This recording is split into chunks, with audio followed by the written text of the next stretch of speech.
Bienvenidos, bienvenidas todos los que nos estáis escuchando, especialmente a nuestras contertulias hoy en este podcast, que forma parte de los podcasts que estamos elaborando en el contexto del Festival de Vida, al final de vida, para hablar de la muerte como algo que debe ser elemento natural, que nos acompaña porque forma parte de ese final de trayecto de todas las personas y en la que queremos dedicar una especial atención hoy, hablando sobre todo de ese final de vida, cuando es un final de vida también apropiado en el sentido doble, propio de cada persona. Cada uno tiene su propio final de vida, debería tener su propio final de vida, y apropiado en el sentido de que lo hacemos a nuestra manera, la capacidad de poder tomar decisiones, de poder decidir cuándo ese final queremos que se produzca y cómo se produzca en las situaciones en las que eso es posible, que no siempre, como todos vosotros sabéis.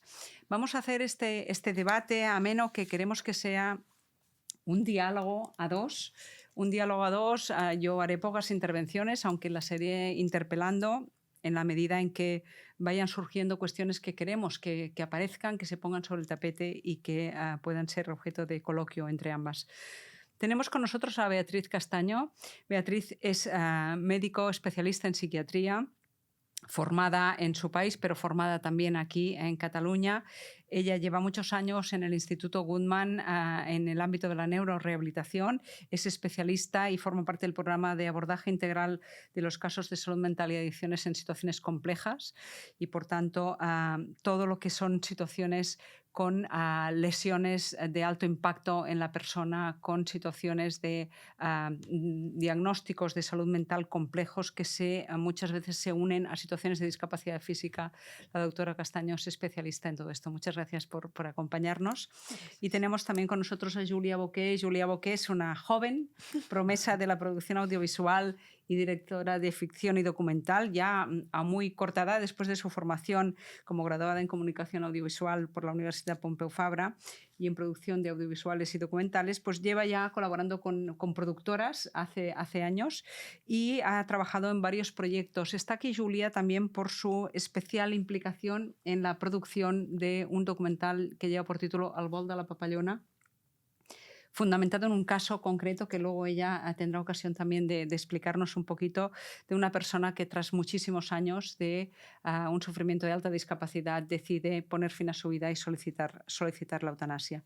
Por tanto, con Julia hablaremos de esta experiencia, de la importancia de la narrativa y de la creatividad en estos temas para poderlos ofrecer al gran público. Los documentales, la ficción, son herramientas muy poderosas para poder trasladar esos mensajes a la ciudadanía, más allá de las experiencias personales. A veces la vivencia de terceros puesta en la pantalla pues nos ayuda a una mejor comprensión de todos estos elementos. Bien, pues sin más, con ellas dos iniciamos este coloquio, y yo la primera cuestión que quisiera plantearos es: ¿cómo enfocamos cada una desde vuestro punto de vista esas decisiones difíciles? En el caso de Beatriz, como profesional que está ahí acompañando; en el caso de Julia, como profesional de otro ámbito en el cual también tu creatividad, tu posibilidad de poner sobre la pantalla o sobre la imagen todo esto, ¿creéis que ayuda en la toma de decisiones difíciles? ¿Qué papel, qué rol desempeñáis cada una de vosotros en vuestro ámbito en esta cuestión? Bueno, pues por lo que a mí corresponde y al equipo de psicología del hospital, hacemos siempre una valoración muy completa, o intentamos hacerlo, ¿no?, de toda la motivación que lleva a esta persona a querer terminar con su vida, entendiendo que detrás de esta decisión hay un gran sufrimiento, hay un sufrimiento prolongado que muchas veces implica no solo a quien toma la decisión, sino a otras personas que están alrededor. Con lo cual, nuestro papel, en primer lugar, es determinar si hay situaciones de salud mental que podemos tratar y mejorar, situaciones que pueden estar de alguna manera alterando la capacidad de decisión de esa persona, con lo cual será fundamental poder regular esa sintomatología para que el paciente esté en la mejor situación posible a la hora de tomar o seguir adelante con esa decisión. Entonces, digamos que nuestro primer papel es hacer una valoración, mirar qué aspectos podemos tratar, mirar también de recoger esa petición de la persona y luego acompañarla en el proceso si es que sigue adelante. Ujú. Se me ocurre una cuestión para plantearle, doctora Castaño, porque también desde mi experiencia en el campo de la bioética hemos vivido o estamos viviendo unos años de cambio de enfoque también respecto a los pacientes, de mucho mayor respeto a su autonomía personal en la toma de decisiones, pero todavía ese cambio de paradigma tiene deberes por hacer, ¿no? Y muchas veces esas decisiones difíciles en que la persona te dice, quiero bajarme del tren, quiero acabar con mi vida, no puedo más con este sufrimiento, le queremos buscar explicaciones en las alteraciones cognitivas o a nivel... Y nos cuesta aceptar, ¿no? Y a los profesionales les cuesta. No sé si usted tiene esta percepción. Sí, por supuesto, es complejo, en el sentido de que no podemos medicalizar todo el sufrimiento ni convertirlo todo en patología. Con lo cual, nosotros nos guiamos por unos criterios diagnósticos, nos guiamos también por una experiencia de tratar muchas personas, tanto con discapacidades o enfermedades físicas crónicas, y a esto se le añade en muchas ocasiones una condición de salud mental. Ujú. Entonces, claro, tenemos que ser muy cuidadosos a la hora de determinar realmente qué está pasando ahí, ese sufrimiento a qué corresponde y si es un sufrimiento que de alguna manera podemos aliviar, sea a través de un tratamiento farmacológico, a través de una intervención psicoterapéutica, a través de modificar unas situaciones socioambientales que muchas veces también están determinando el malestar crónico de una persona. Entonces, intentamos intervenir desde todos los ángulos para que realmente esa persona esté, como decía antes, en las mejores condiciones de ejercer esa autonomía Ujú. en la toma de decisiones. Ujú. Como los que nos estáis escuchando sabréis, España en el año 2021 despenalizó la eutanasia, la regula como un derecho de las personas, la regula como una prestación del sistema público, tiene establecido todo un procedimiento para su solicitud con la evaluación pertinente por parte de 2 profesionales, luego una validación por parte de la Comisión de Garantías y finalmente su aplicación si se cumplen todos los requisitos. Acogiéndose a esta opción, NOE hizo una petición de eutanasia en su momento, después de muchos años de gran sufrimiento, y Julia ha tenido la habilidad y la capacidad de poder plasmar eso en ese documental del Vol de la Papallona. ¿Cómo habéis vivido la captación de esa voluntad de decir, basta, quiero poner fin? ¿Y cómo habéis podido crear esos contenidos para darle esa imagen de realmente cumplir con la voluntad de la persona? Mira, en primera instancia me gustaría poner un poco de contexto de quién era Noé, porque realmente ella tuvo un accidente de tráfico en el año 2000, cuando tenía 22 años. Eso quiere decir que estuvo 23 años más en silla de ruedas y un 99% de discapacidad. Cognitivamente lo tenía todo. Está bien. Estaba perfectamente y además la doctora lo sabía que a nivel creativo y a nivel de desarrollo de cualquier tipo era una bala, pero físicamente no podía realmente hacer nada a excepción de algún que otro movimiento que tenía adaptado, ¿eh? Pero ella, en los inicios que me contaban mis padres, porque yo nací un año después, en ese impasse del 2000 al 2001, sí que me han contado a lo largo de los años que ella al inicio ya pedía que la ayudasen a irse de alguna forma u otra, pero en aquel momento ni se contemplaba ni tampoco mi familia quería prescindir de la lucha como mínimo Claro. a 10 años vista.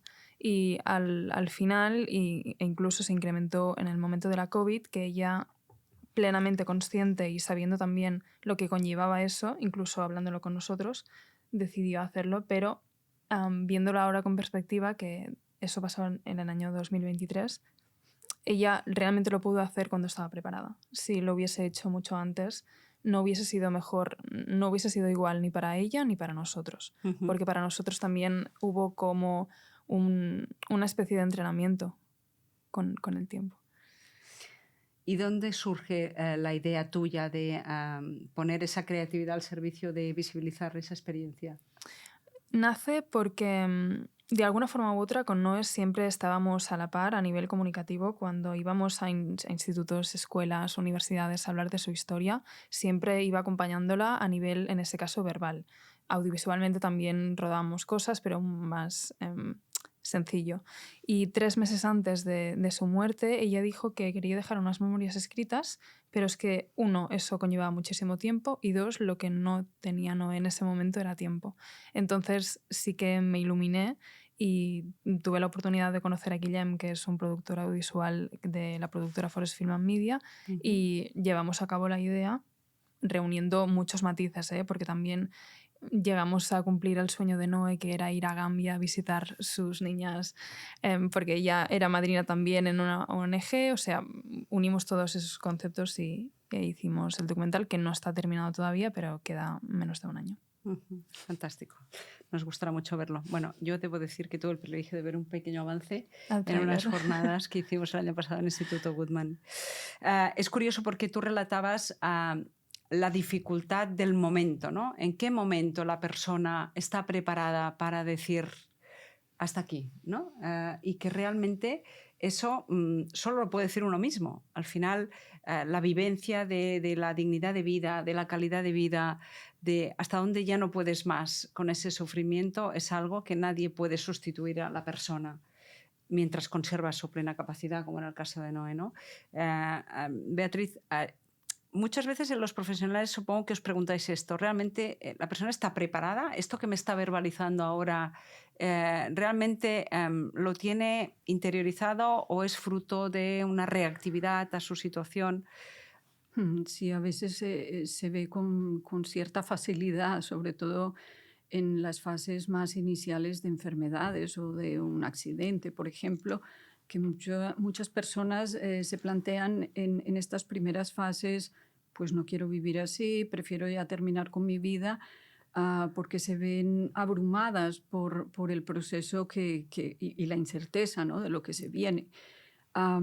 Pero sí que es verdad que cuando los equipos hacemos una contención y podemos redirigir a esa persona y de alguna manera atenuar ese sufrimiento, se entra en una fase diferente del proceso. Y entonces es cuando acompañas, tienes el privilegio también de poder acompañar a las personas en la elaboración de lo que supone terminar con la vida, con la propia vida, ¿no? Porque muchas veces los pacientes lo pueden decir de forma impulsiva, lo pueden decir en momentos que están muy bajos, que están muy desesperados, que están muy frustrados por un resultado negativo, por situaciones externas, pero realmente la maduración es algo que yo pienso que toma mucho tiempo y, como ha dicho Julia, surge en el momento que corresponde, ¿no? Sí, hay una gestación previa 100%. Y en el Sí, caso de sí. Noé, mucha meditación, muchísima introspección, intentar redactar en su forma que ella podía hacerlo también, lo que le inquietaba, lo que esperaba también de ese momento final, qué esperaba por parte de nosotros, cómo quería que le acompañásemos, en qué lugar, qué profesional, qué equipo, incluso cuántas cartas quería dejar redactadas para cada una de las personas a las que quería atender para agradecer quién estuvo y quién no. Realmente hay una meditación previa muy grande. En su caso, como mínimo, seguro. Esto nos lleva a la segunda cuestión que yo quería plantearos también, que es esta del acompañamiento, ¿no? Realmente es muy importante que la persona no se sienta cuestionada. Muchas veces, ante esa verbalización de la voluntad de poner fin, hay un cuestionamiento, ¿no? O incluso una banalización, ¿no? ¿Pero qué dices? ¿No? Que esto ni te lo plantees ni lo pienses, ¿no? Ese acompañamiento de quien recibe esa petición, tanto la familia, la persona que está en el entorno, como de los profesionales que le atienden, ¿no? Y cuán importante es que la persona por lo menos sienta que la escuchan y que tienen en cuenta esa voluntad, ¿no? Desde el punto de vista de la especialidad de salud mental, de psiquiatría y de otros profesionales que están alrededor de todo ese contexto de pacientes complejos como los que veis en Goodman, realmente ¿estáis formados para hacer ese acompañamiento? O a veces pues hay ciertos déficits porque al final el profesional le forman para sanar a las personas, para que pueda retomar su vida, pero no siempre es posible, ¿no? Yo pienso que tenemos un equipo en el hospital bastante consolidado y somos afortunados por las personas que trabajamos allí, ¿no? Por lo que se ha constituido, Ujú. digamos. Personas que quizá, como tú bien has dicho, no venían o no veníamos suficientemente formadas, porque incluso yo misma en mi especialidad y luego incluso pues en másters y cosas que pude hacer posteriormente, no se abordan en profundidad estos temas, Mm, no siempre. mm, mm, Con mm, lo mm. cual, bueno, a veces te tienes que enfrentar, pero luego la experiencia y el trabajo en equipo también te va moldeando de alguna manera. Los propios pacientes te enseñan, los Claro. procesos te enseñan. Y al final yo creo que todos hemos ido creciendo y a día de hoy pienso que tenemos un equipo muy, muy competente en este sentido. Ujú. Y desde el entorno familiar y de las personas que estaban alrededor de Noé, en el caso de Noé, aunque esto lo podríamos también extrapolar a otros casos, ¿no? Muchas veces hay la sensación de que aquel que además se ha dedicado a cuidar a la persona durante tantos años, ¿no? Ha estado por ella, ha estado atendiéndola en todo lo que necesita, cuando en ese momento esa persona dice, ya no quiero seguir más, ¿no? Muchas veces puede generar una cierta frustración, ¿no? De haber invertido 100%. cantidad de Ujú. tiempo en cuidados, ¿no? Y que ahora esto, ¿no? Cuando, no sé cómo lo vivisteis y cómo lo reflejas tú también ahí en el documental ese punto, ¿no? La primera de las respuestas siempre es resignación, aunque no sea verbalizada a nivel familiar, pero creo que también es importante distinguir que cada una de las personas no teníamos la misma relación con Noé, Con ella. ni es la misma respuesta la que ejercen los padres, mis abuelos en este caso, ni su hermana, que de hecho es mi madre, que fue quien la acompañó en el último momento, ni mi hermana o mi padre. Cada uno de nosotros también creo que teníamos una respuesta distinta. Creo que también hay una respuesta distinta a nivel generacional. Con mi hermana también lo entendemos de forma muy distinta y al final cuando van pasando las semanas crees que la mejor de las respuestas es lo mejor para ella Claro. sin dejar, es importante nuestro sentimiento, pero también y por encima de todo su bienestar. Y en ese caso querer también es dejar ir y es la frase que más nos hemos repetido, como mínimo en mi caso. Al final yo la siento presente igual en cada uno de mis días y no por ello es una peor vida la que ha tenido. Y en ese caso creo que ha hecho muchísimo con el poco tiempo de calidad de vida que ha tenido, Ujú. porque con su silla y sus cosas hizo tantas cosas a nivel creativo incluso, ¿eh? Ujú, O ujú. sea, aparte del legado y también del documental, que se refleja claramente, Sí. es el libro que escribió, el cuento, esas carreras deportivas adaptadas con la silla, las piedras que van por el monte, o sea, hay un montón de proyectos que ella hizo, pero sobre todo el entorno que nos unimos para ella también. Nos Ujú. sentíamos realizados ayudándola. Ayudándola. Y en el día que de hecho en breve ya hará 2 años, también lo hicimos, la Mm. acompañamos también. Tú mencionabas ahora una frase que es querer es dejar ir, ¿no? Y eso es cierto, es bien cierto, sobre todo cuando es la propia persona la que te está expresando esa necesidad de irse, ¿no? Y que los que quedan, evidentemente, pues elaboran un duelo, tienen que vivir con sufrimiento esa pérdida, más cuando has sido una persona a la que has dedicado mucho tiempo de tu vida en acompañarla, en estar ahí con ella, pero al final es un acto de generosidad el dejar ir, ¿no? Es Eso de mismo. respeto por la persona y de generosidad. Incluso también para el profesional que ha estado ahí, por ejemplo, en Goodman, que las personas, por ejemplo, con lesiones medulares severas que les cambia la vida, pues tratáis durante un tiempo largo de ayudar a esa persona a la aceptación, pero puede ser que no se dé, ¿no? Y al final el profesional pues también tiene que saber el dejar ir, ¿no? Si la persona dice, mira, no puedo con esto, ¿no? Y quiero terminar. ¿Cómo se vive ese dejar ir por parte del profesional? Yo pienso que incluso es que en el relato de Julia, mientras ella iba comentando la situación que ha vivido su familia, ¿no? Piensas que ese dejar ir del profesional no es nada al lado del dejar ir de la familia, Ujú. evidentemente, ¿no? Y que perdón que me vaya para este lado, pero pienso que ese sufrimiento y esa vivencia de la familia requiere también una elaboración y un proceso largo. Desde un primer momento que es impactante cuando los pacientes comunican a sus familiares este deseo, Ujú, que son momentos muy duros normalmente en las familias, que a veces se viven con rechazo, con rabia, con banalización, como decías tú, no es nada, pero ¿qué dices? Y entonces, ¿cómo tenemos que también ayudar a los familiares? Es una parte fundamental del proceso ujú, ujú. para que bueno, con una gestión de sus propias emociones y sus Emociones. propias sensaciones sepan ayudarle lo mejor posible. Y eso hace parte del dejar ir, ¿no? Y el Ujú, dejar ir con todo respeto. Nosotros, yo creo que en este sentido, en un primer momento también es impactante a veces para el claro, médico cuando se claro, siente elegido por el paciente como la claro. persona que va a, ¿no?, a firmar los documentos y autorizar ese procedimiento, ¿no? Ujú, ujú. Ah, pero es impactante en cuanto a que no queremos lidiar con la muerte, no queremos Claro. enfrentarnos a ello de primera mano. Ujú, ujú. Pero luego yo creo que hay mucha solidaridad en nosotros hacia el sufrimiento de los pacientes que tenemos en nuestra institución, en el sentido de que reconocemos que aquí detrás hay un gran sufrimiento, porque lo vemos. Claro. Vemos procesos muy largos. Normalmente nuestros pacientes están ingresados 2, 3 meses y luego pues pasan otro periodo de tratamiento ambulatorio, que están en sus domicilios, vienen a tratarse y luego van viniendo durante años.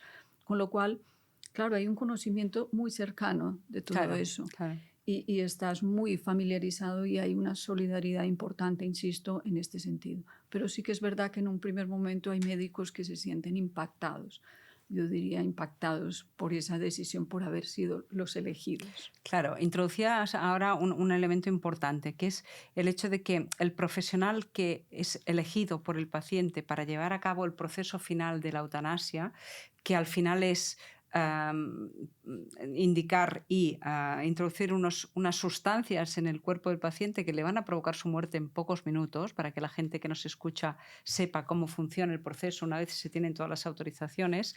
Claro, eso es impactante para el profesional, porque una cosa es el dejar ir pasivamente, ¿no? Y otra cosa es ser tú el actor principal de ese final de vida, ¿no? Y ahí ese elemento emocional, psicológico, impacta muchísimo en el profesional, no solo en el médico, sino también en todo el equipo que acompaña, ¿no? Enfermería, especialmente, que tiene un papel muy protagonista. Claro, y hablábamos antes de la formación, yo creo que es un elemento en el que realmente no se ha hecho una formación a fondo, porque ni siquiera se está haciendo ahora en las facultades de medicina, enfermería sobre esta cuestión, ¿no?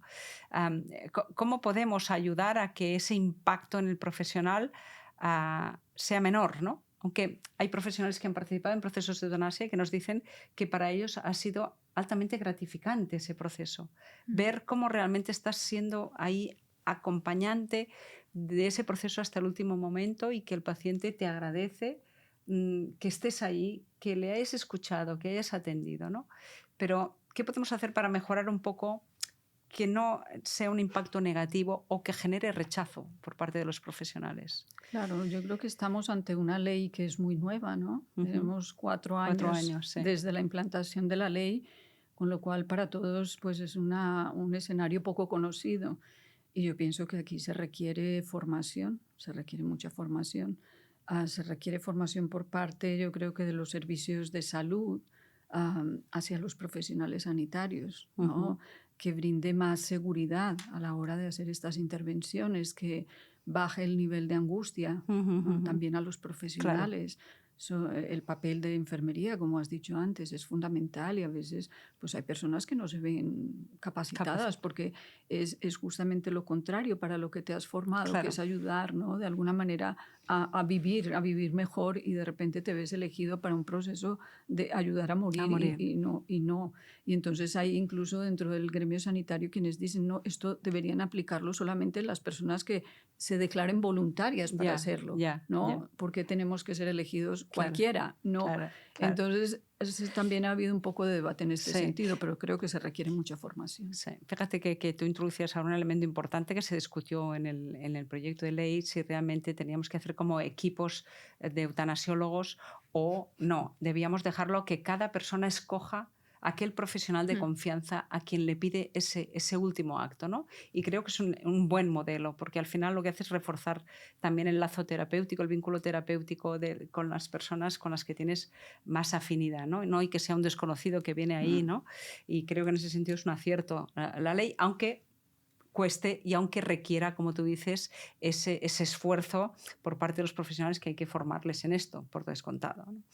Y Julia, yo quería preguntarte respecto a esta vivencia por parte del entorno, en el caso de Noé, ¿cómo fue ese trance final, ¿no? ¿Realmente hubo una paz, una aceptación, una conformidad por parte de todos? ¿Cómo fue? Sí, o sea, generalmente hubo eso, muchísima tranquilidad, porque ella estaba irradiando constantemente eso. Seguramente si hubiese sido lo contrario, nosotros... O sea, en esta familia es un poco así, pero hay un efecto dominó clarísimo en función de cómo Noé estaba en cualquiera de sus momentos vitales. Cuando Noé estaba bien, nosotros también. Cuando Noé realmente estaba alterada, hubo efectos en nosotros. Y en el caso de los últimos instantes vitales, es que... Y los ojos que tenía el último día, incluso te diría la media hora antes, es que mi hermana, Claudia, la estuvo maquillando. Realmente era como si fuésemos a una fiesta o fuésemos a una celebración. Pudimos también brindar por ella. Tuvimos el cava al lado. O sea, fue realmente... Depende de quien te escuche, se enorgullece muchísimo y hay quien le saltan un poco las alarmas porque dices, ¿cómo puede ser que estuviesen tan tranquilos? Pero es que ella realmente estaba, incluso te diría, en un nivel de conciencia tan elevado en ese momento que pudo hacer que nosotros también estuviésemos así, en paz. Yo creo que eso es un elemento fundamental para que todo el mundo quede conforme y ese duelo luego se pueda vivir de forma correcta, ¿no? Que nadie quede con esa sensación de que no se han hecho las cosas bien, de que algo por dentro me corroe, ¿no? Sí. Sino tener la tranquilidad que has cumplido la voluntad de la persona, estás respetando la toma de decisiones en momentos muy difíciles, pero cruciales, porque es la última decisión vital, la de decidir ahora termino con mi vida. Sí, y en la que puedes Y en ayudar la o que, decidir no hacerlo. exacto, yo creo que eso. Hay una cuestión, y antes de entrar en el último punto, hay una cuestión que muchas veces chirría un poco, ¿no? Socialmente, que es que como sociedad estamos, y como sistema sanitario, estamos trabajando mucho contra el suicidio, para prevenir el suicidio. Cataluña tiene el plan de prevención del suicidio con todos unos protocolos. Creemos que el suicidio es algo que debería evitarse siempre porque lo asociamos a un final de vida no querido y forzado por un contexto de trastorno, de alteración, ¿no? Pero claro, la eutanasia o el suicidio asistido en el contexto eutanásico, ¿no? Sería una forma de finalizar con tu vida por autodecisión que la debemos separar del suicidio patológico, ¿no? Y aquí me gustaría también la opinión de la doctora. Completamente, sí. O sea, el punto yo creo fundamental es determinar la capacidad mental justamente de la persona para tomar esa decisión. Determinar si la persona psicopatológicamente está en un estado estable, valga la redundancia, o si está en una situación de crisis vital que de alguna manera pues nubla la capacidad de decisión. Entonces, este es el punto yo creo fundamental que nos orienta hacia un lado o al otro, ¿no? En el sentido de que, claro, pues como bien tú has dicho, muchas personas terminan con su vida en momentos de crisis vital, de crisis existencial, incluso a veces de búsqueda de un placer extremo en una sobredosis y no miden las consecuencias de sus actos. Pero en el fondo hay hay un desequilibrio, hay una falta de autocontrol, claro, ¿no? Entonces, y momentos de mucha desesperación también, que es lo que luego nos narran muchos pacientes que sobreviven a los suicidios, como tenemos en el hospital, ¿no? Momentos de una extrema desesperación en el que ya eran incapaces de tomar decisiones y toman la decisión equivocada, ¿no? Entonces, claro, si al lado ponemos la decisión de la eutanasia, evidentemente, pues ya como hemos ido comentando, hay un proceso muy largo para llegar hasta este punto, ¿no? Y ha sido una decisión muy madurada. con lo cual estamos en dos puntos muy extremos de la balanza, ¿no? Y obviamente se introduce un poco ese concepto de, bueno, dentro de la ley ya se contempla que podamos dar al paciente la propia herramienta para que él termine con su vida, pero dentro del marco de la ley, dentro del marco de todo lo que es el proceso de la eutanasia, que está perfectamente bien diseñado. Realmente estamos, nosotros al menos, bastante satisfechos cómo se ha llevado a cabo toda la deliberación y todo lo que es el resultado final. Entonces, claro, en ese mismo marco, si la persona consideramos que ha pasado todo el proceso y está en plenas capacidades de finalizar con su vida, le daremos las herramientas para que lo haga y le acompañaremos igualmente. Claro. Es importante que las personas que nos escuchan sepan que estamos hablando de toma de decisiones en momentos complejos, difíciles, pero en que la persona conserva su plena capacidad de decisión. Pero claro, no siempre las situaciones de gran sufrimiento van acompañadas con plena capacidad de decisión. Y hay muchos contextos en que la persona ya ha perdido esa capacidad de expresar cuáles serían sus deseos o cuál sería el momento para ella de poner fin a esa vida, ¿no? Pensemos en situaciones pues, de demencia, de deterioros cognitivos.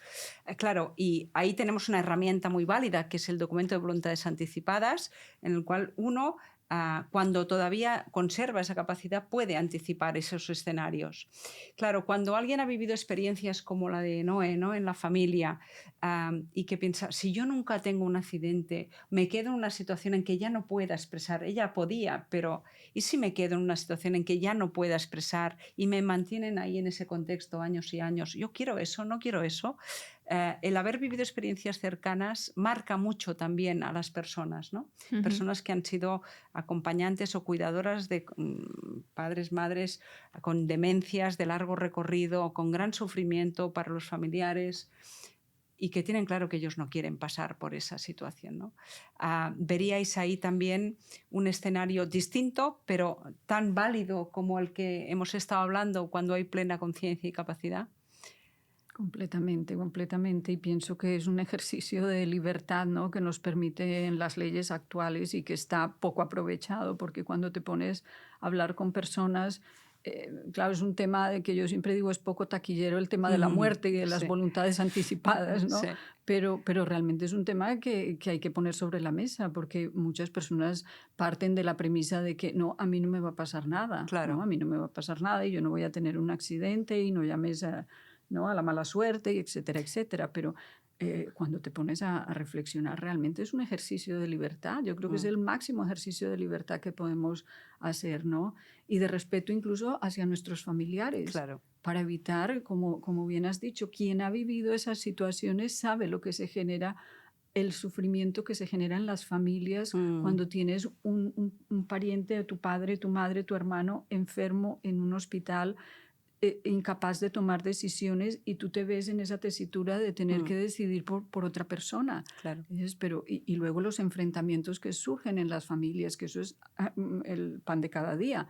Entonces, claro, yo pienso que debemos ejercer este derecho en nuestra condición actual, todos aquellos que seamos capaces de hacerlo, pues aprovechar este derecho y realmente llevarlo adelante, Claro. el documento de voluntades anticipadas. En el caso de Noé, ese accidente fue terrible, pero ella nunca perdió su plena capacidad. Pero si la hubiese perdido en ese accidente, ¿vosotros teníais de Noé alguna pista de saber ella qué hubiese querido? Porque ese es el gran dilema, ¿no? La gente le cuesta mucho expresar todo eso, ¿no? Y la gente joven ni se lo plantea, porque ellos son inmortales. Los jóvenes nunca tienen... No sabemos. Entonces, claro, imagínate que ella se queda en una situación en que ya no puede expresar, ¿no? ¿Qué hace la familia en esas situaciones? Ella que 20 años después os ha podido verbalizar claramente que quería poner punto fin, si no lo hubiese podido hacer, ¿qué hubieseis hecho? ¿Ese acompañamiento hasta cuándo? Es que en este caso estaría hablando en voz de mis hipótesis, padres en o hipótesis, de claro, mis claro. abuelos porque Es no difícil había eso. nacido todavía. Claro. Pero ellos tenían pistas de quizás lo que le hubiese encajado a ella. Lo que pasa es que también ha habido una evolución de Noé muy, muy, muy, muy, muy distinta a la que ella era en un inicio. O sea, Claro. ha habido un giro muy grande. E incluso te diría que realmente ha terminado pasando en su vida lo que ella escribió en un cuento infantil. Ella hablaba de una mariposa que pedía ayuda porque no podía volar realmente ni se podía ir para el cielo y finalmente uno de los animales la ayudaba para poder volar. O sea, ella de alguna forma ya dejaba pistas de lo que realmente hizo al final. Qué bonito. Pues enlazamos esto con todo el tema de la memoria y la creación, ¿no? Es decir, cómo la creatividad y la narrativa nos permiten dar imagen y voz a todas estas ideas, ¿no? Entonces, ¿tú crees que realmente este documental que vamos a poder ver pronto será una herramienta no solo de representar lo que Noé deseó y cómo fue su final, sino de ayuda también a muchas personas? Sí, Supongo que esa es un poco 100%. la idea. Sí, sí, sí. Es una también de las finalidades que me comentaba o me pedía Noé, porque también a ella le interesaba mucho como el impacto de su historia en los otros. Incluso también cuando estaba en vida nos decía que lo contásemos, o sea, que no se quedase para nosotros, sino que alguien pudiese coger de referencia su ejemplo para poder hacerlo. Y la intención final es que esto no se quede ni en Cataluña tampoco, que realmente llegue a la gente para que sepa que, uno, se puede hacer y dos, que la forma en la que lo hacemos también es muy importante y que no por irnos antes de lo previsto es irse peor. Ujú, ujú. Y desde el punto de vista de herramienta pedagógica también para los profesionales, este tipo de documentales, ¿no? U otro tipo de creaciones que pudiésemos ver sobre este tema del final de la vida, actividades como las que haremos en este festival, que pretenden eso, hacer llegar de forma masiva a la ciudadanía el que hay que poder hablar de estos temas, el que no tienen que ser tabú, ¿no? El que hay que, sin miedo a poder conversar en casa, pues oye, si un día me pasa algo, tener claro que a mí lo que me gustaría es esto, lo otro, o cuando se tiene la vivencia de un familiar cercano, poder aprovechar esa experiencia para poder compartirlo, ¿no? Realmente, ¿consideras que más allá de la formación más académica o más reglada que podamos dar de estos temas, este tipo de narrativas que nos ofrecerá este documental pueden ser de mayor ayuda para hacer entrar estos temas entre los profesionales o no? ¿O crees que cuesta igualmente? No, yo pienso que toda mirada puede ser bienvenida y evidentemente aprovechada, ¿no? Para reflexionar sobre esos temas. Con lo cual, a mí me parece una iniciativa maravillosa, o sea, haber sido capaz, esa fuerza, ¿no? De ser capaces de, y tú con tu profesión, tu oficio, de plasmar toda esa historia en un documental, a mí me parece algo maravilloso. Y que luego podamos verlo nosotros como profesionales y reflexionar también sobre todo ese proceso, tener esa otra mirada. Claro, nosotros no tenemos la mirada de la familia, tenemos la Claro, mirada claro. del personal sanitario. Entonces, complementar eso y al final encajas piezas y yo creo que es algo pues maravilloso desde mi punto de vista y que puede sensibilizar bastante, Claro. ayudar a muchas personas del ámbito sanitario que le vean a reflexionar Ujú. también sobre estos temas. Yo creo que el cine, la fotografía, la palabra escrita, incluso en forma de cuento, de libro, facilitan mucho la comprensión de estos conceptos, sobre todo cuando tú los identificas con una persona, con una vivencia, con un caso, porque Exacto. los conceptos teóricos, tú puedes explicar la eutanasia, lo que regula la ley, el procedimiento, Mm. que es muchas veces aburrido incluso de explicarlo, pero cuando tú visualizas eso puesto en la pantalla, con un caso concreto, con todos los actores, la persona, la familia, los profesionales, yo creo que es la unión perfecta para poder plasmar gráficamente todo esto, ¿no? Sí, quizás es el escenario que te aglutina las vertientes más directas que ha habido durante todo el proceso, porque salen muchísimos actores en este caso, Claro. ¿eh? Ujú, ujú. Sí, sí, sí. O sea, hemos querido incluir realmente todo lo que ha habido, incluso antes del accidente.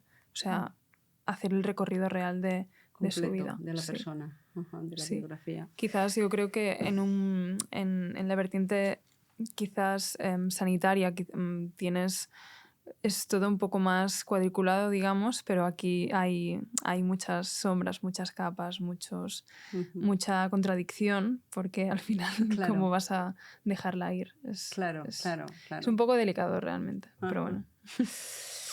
Bueno, pues esperaremos ver ese documental muy, muy pronto y nos gustará mucho poderlo compartir. Yo creo que en esta conversación hoy pues lo que queríamos hacer es poner sobre la mesa que este tema de la muerte que a veces nos cuesta, en este caso le hemos dado este enfoque desde el punto de vista de la autodeterminación de la persona, la toma de decisiones por el propio sujeto. Cuando dice pongo fin, ya no puedo más, quiero que me ayudéis, profesionales, familia, entorno, que me acompañéis en este proceso, ¿no? Que debe ser algo en el que las personas también podemos pensar en ello, no pasa nada, no vamos a generar ningún mal augurio por el hecho de pensar en ello. Yo creo que es importante, al final, como decía la doctora, para también facilitar la toma de decisiones de los demás, ¿no? De nuestro entorno, que les angustia y que cuando ven sufrir a la persona, a veces el manejo de ese sufrimiento es difícil cuando es algo tan subjetivo, ¿no? Os pediría que hicieseis una reflexión final cada una, alguna palabra, alguna cosa que queráis dejar como mensaje para las personas que nos ven y nos escuchan. Mira, te diría que teniendo en cuenta que la muerte es cierta, pero la hora en la que nos vamos a encontrar es muy incierta, que todo aquel que nos esté escuchando que avance con los papeles de las voluntades anticipadas. Perfecto. Pues es exactamente lo que Lo yo que iba iba a a decir. decir. Sí, porque mi mensaje era este también, animar a las personas a reflexionar sobre este tema y a ejercer este derecho. Es un Sí. mensaje conjunto. Perfecto, estupendo. Y que nadie se sienta mal porque llegado un momento en que todavía tenga esa plena capacidad, decida que no puede más y que pide ayuda para que otros le pongan facilidades para poder poner fin a esta vida. Al final, los que están alrededor de la persona que sufre, pacientes, profesionales, familia, tienen que entender que, como decía Julia, amar a alguien es dejarle ir también, ¿no? Cuando esa vida para él ya es insostenible. Y por tanto nos quedamos con esta idea. Y os animo a todos a que consultéis la página web del Festival Vida al Final de la Vida, porque habrá muchas actividades de tipo diferente, ¿no? Que están abiertas al público en general, a la que os podéis apuntar, y que creo que nuestra voluntad de participar, de hacer de este tema algo participativo para toda la ciudadanía, ha sido la intención de todas las instituciones que estamos detrás de esta iniciativa. Evidentemente, en primer lugar, dar las gracias a la UOC por las facilidades para poder ofrecer estos podcasts, pero evidentemente también instituciones como Pobles que Cuiden, la Sociedad Catalano-Balear de Cures Paliativas, la Fundación Víctor Grífols y Lucas y evidentemente la Fundación Bancaria La Caixa, que ha financiado una parte sustancial de este proyecto para que podamos ofrecerlo a todos. Gracias a todos y os esperamos en nuestros actos.